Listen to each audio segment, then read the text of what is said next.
ọ̀rọ̀kọ̀rọ̀ kọ́ mi lọ́rùn o. Yíyọ nípò adájọ́ àgbà nípínlẹ̀ Ọ̀ṣun kì í ṣe nítorí ìdájọ́ ikú Adedoyin o. Àwọn ẹ̀sùn ìwà ìbàjẹ́ tí wọ́n fi kàn án ló ṣokùnfà ìyọnípò rẹ̀. Gómìnà ìpínlẹ̀ Ọ̀ṣun Adeleke ló pariwo síta bẹ́ẹ̀. Títìpa ní àwọn òṣìṣẹ́ ilé-ẹjọ́ gíga ìpínlẹ̀ Ọ̀ṣun ti ẹnu ọ̀nà àbáwọ̀ ọ́fíìsì wọn lọ́jọ́ ajé Monday 20 oṣù kọkànlá ọdún 2023. Títìpa náà ni wọ́n ní kò sẹ̀yìn ìfẹ̀hónúhàn tí àwọn òṣìṣẹ́ ẹ̀ka ètò ìdájọ́ náà ṣe lórí ẹ̀tọ́ wọn tí wọ́n sọ pé adájọ́ àgbà Adépèlé Òjó gbẹ́sẹ̀ lé. Alága fún ẹgbẹ́ àwọn òṣìṣẹ́ ilé-ẹjọ́ gíga ìpínlẹ̀ Ọ̀ṣun Olúgbénga Ọlákúnlé Ìlúdire fìdí ọ̀rọ̀ náà múlẹ̀ lákòókò tó ń bá àwọn oníròyìn sọ̀rọ̀ níbi ìfẹ̀hónúhàn náà tí wọ́n ṣe. Ìlúdire ṣàlàyé ìdí tí àwọn òṣìṣẹ́ náà ṣe ti ẹnu ọ̀nà ọ́fíìsì wọn pa. Ó ní ó ti pẹ́ tí adájọ́ àgbà Adépèlé Òjó ti gbẹ́sẹ̀ lé àwọn ẹ̀tọ́ àwọn òṣìṣẹ́ ilé-ẹjọ́ náà. Púpọ̀ àwọn òṣìṣẹ́ náà ni ó tún dá dúró lọ́nà tí kò tọ́ láti bí ọdún 3 sẹ́yìn tí kò sí ìgbésẹ̀ kankan tí adájọ́ àgbà Adépèlé Òjó gbé lórí rẹ̀. Gbogbo owó àjẹmọ́nú wọn ni kò tẹ̀ wọ́n lọ́wọ́ látàrí bí adájọ́ àgbà náà ṣe gbẹ́sẹ̀ lé gbogbo rẹ̀. Ìwà ta ni ó fẹ́ mú mi ni adájọ́ àgbà Adépèlé Òjó ọ̀hún hù sí àwọn òṣìṣẹ́ abẹ́rẹ́ náà. Gẹ́gẹ́ bí ó ti wí, ó ní àwọn ti mú mọ́ra dé àyè tí ó lápẹẹrẹ, àmọ́ ní báyìí àwọn kò gbà mọ́ ló jẹ́ káwọn ò gbé ìgbésẹ̀ tí àwọn gbé yìí. Tí ẹ kò bá gbàgbé, lọ́sẹ̀ tó kọjá ni gómìnà Ademola Adeleke fi ọwọ́ òsì júwe ilé fún adájọ́ àgbà náà fún àwọn ẹ̀sùn kan. Àwọn ẹ̀sùn tí wọ́n fi kan adájọ́ àgbà ọ̀hún ni pé ó ń ṣe owó àwọn òṣìṣẹ́ kúmọkùmọ, kò tún bọ̀wọ̀ fún òfin, bẹ́ẹ̀ ló tún ń hùwà kò kàn mí sí àwọn òṣìṣẹ́ tó wà lábẹ́ rẹ̀.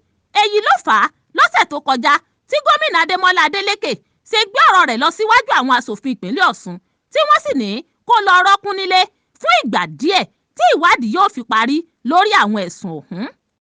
Yíyọ adájọ́ àgbà náà lóyè ló ti mú aáwọ̀ bẹ́ sílẹ̀ báyìí. Aáwọ̀ ọ̀hún láàrin ìjọba ìpínlẹ̀ Ọ̀ṣun àti adájọ́ àgbà ni ó sì ń gbóná jẹ̀ǹjẹ̀ǹ lọ́wọ́ yìí. Kódà ọ̀rọ̀ náà ti gba ọ̀nà mìíràn yọ lẹ́yìn tí ẹgbẹ́ kan tí wọ́n pe ara wọn ní Concerned Osun Indigenes fẹ̀sùn kan gómìnà Ademola Adeleke pé ejò rẹ̀ lọ́wọ́ nínú lórí ìgbésẹ̀ rẹ̀. Ẹgbẹ́ náà fẹ̀sùn kan ìjọba ìpínlẹ̀ Ọ̀ṣun pé wọ́n gbé ìgbésẹ̀ láti yọ adájọ́ àgbà nípínlẹ̀ Ọ̀ṣun nípò nítorí ìdájọ́ tó gbé kalẹ̀ lórí ìdájọ́ ikú tí ilé-ẹjọ́ fún olóyè Rahmon Adedoyin.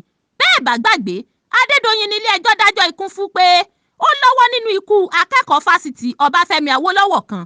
Adájọ́ Òjó ló dá ẹjọ́ náà tí ó pàṣẹ pé kí wọ́n lọ yẹgi fún olóyè Rahmon Adedoyin lórí ẹ̀sùn pé ó lọ́wọ́ nínú ikú akẹ́kọ̀ọ́ fásitì Ọbáfẹ́mi Awólọ́wọ̀ Timothy Adégòkè tó kú sílé ìtura rẹ̀ nílùú Ilé-Ifẹ̀.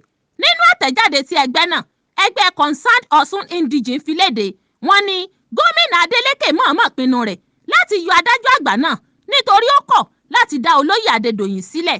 Gómìnà Adeleke, ẹ̀gbọ́n rí obìnrin Dúpẹ́ Adeleke àti kọmíṣánná fún ètò ìdájọ́ nípínlẹ̀ Ọ̀ṣun Wọlé Bàdà ló jẹ́ ọ̀rẹ́ minú olóyè Adedoyin tí wọ́n sì ti fẹ́ fi tipátipá yọ adájọ́ àgbà náà lóyè látàrí ìdájọ́ ikú tí ó dá fún olóyè Adedoyin tí ó jẹ́ ọ̀rẹ́ minú wọn.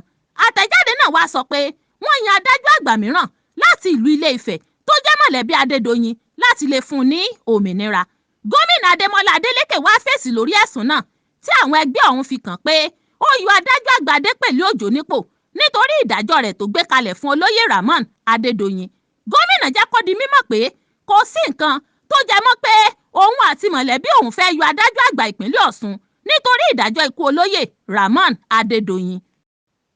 Nínú àtẹ̀jáde tí agbẹnusọ fún gómìnà ìpínlẹ̀ Ọ̀ṣun Ọláwálé Rasheed fi léde, Adeleke ní àwọn èèyàn kan gbé ìròyìn òfégè kiri nítorí òun kọ̀ láti dáàbò bo adájọ́ àgbà tó jẹ́ ọmọ ìlú rẹ̀ fún jíjẹ́jọ́ lórí ẹ̀sùn ìwà ìbàjẹ́.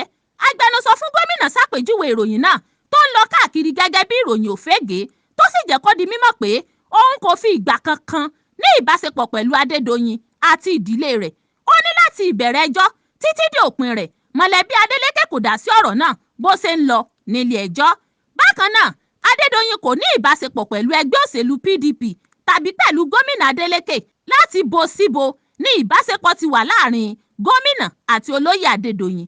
Adédoyin jẹ́ àgbà ọ̀jẹ̀ ọ̀kan gbòógì nínú ẹgbẹ́ òṣèlú APC tó sì jẹ́ ọ̀rẹ́ tímọ́tímọ́ pẹ̀lú gómìnà tẹ́lẹ̀ nípínlẹ̀ Ọ̀ṣun. Àwọn agbẹjọ́rò tó ń bá ẹgbẹ́ òṣèlú APC ṣiṣẹ́ ló jẹ́ agbẹjọ́rò Adédoyin nílé ẹjọ́, tí èyí sì fìdí rẹ̀ múlẹ̀ pé ìjọba ìpínlẹ̀ Ọ̀ṣun lábẹ́ ẹgbẹ́ òṣèlú PDP kò ní ìbáṣepọ̀ kankan pẹ̀lú Adédoyin tí ó jẹ́ ọmọ ẹgbẹ́ òṣèlú APC. Nínú àtẹ̀jáde náà, agbẹnusọ gómìnà ìpínlẹ̀ Ọ̀ṣun jẹ́ kó di mímọ̀ pé ẹ̀ṣẹ̀ gómìnà Adeleke nínú ọ̀rọ̀ náà ni pé ó kọ̀ láti dáàbò bo ẹ̀sùn ìwà ìbàjẹ́ tó wà níwájú adájọ́ àgbà Adépèlé Òjó. Ó ní ohun tó fa rògbòdìyàn yíyọ nípò adájọ́ àgbà náà kò ṣẹ̀yìn àwọn ẹ̀sùn ìwà ìbàjẹ́ tí wọ́n fi kàn án. Ó ní gómìnà kò ní dáàbò bo ọmọ ìlú rẹ̀ kankan, pàápàá adájọ́ àgbà tó bá lọ́wọ́ nínú ìwà ìbàjẹ́.